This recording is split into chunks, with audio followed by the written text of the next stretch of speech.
All right, here we are at day 31 of my first 52 days in Christ. And today you're going to start reading a new section of the Bible known as the epistles. What are the epistles? The epistles are the apostles' wives. I'm kidding. They're not. That's a terrible joke. That's an old joke. I can't believe I said that.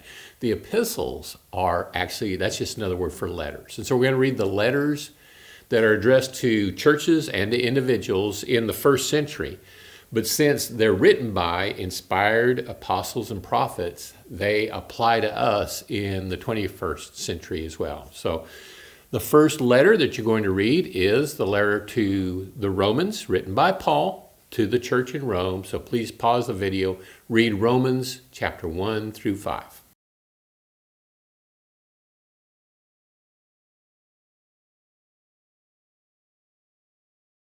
For the wrath of God is revealed from heaven against all ungodliness and unrighteousness of people who suppress the truth in unrighteousness. That's one of the very first verses that I ever memorized. And turns out that in my life has been one of the most important ones, because if you know anything about my past, there was a point where I suppressed the truth in unrighteousness. And I actually didn't believe in God.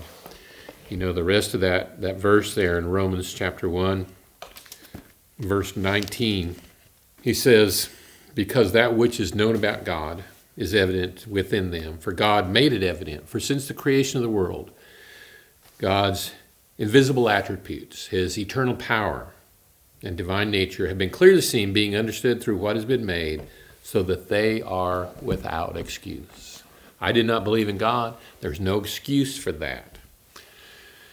Most likely you've never struggled with whether God exists. Most people don't. But whether you've had doubts or not, you still need to be able to explain to others why you believe in God. 1 Peter chapter 3 verse 15 says, but sanctify Christ as Lord in your hearts, always being ready to make a defense to everyone who asks you to give an account for the hope that is in you, but with gentleness and respect. And so you should always be able to tell others, here's why I believe in God, here's why I believe the Bible's the Word of God. You need to be able to defend that. So in 3 days, I'm going to ask you to write an explanation of why you believe in the existence of God. That's going to be an assignment here in about 3 days. So until then, I want you to do some research. I'd like for you to talk to some others about why they believe in God, and prepare yourself for that assignment that's coming up. You don't have any written assignments today. Just only that research assignment is all I want you to do today. Pray God will bless you with the knowledge that he truly is and that he truly cares.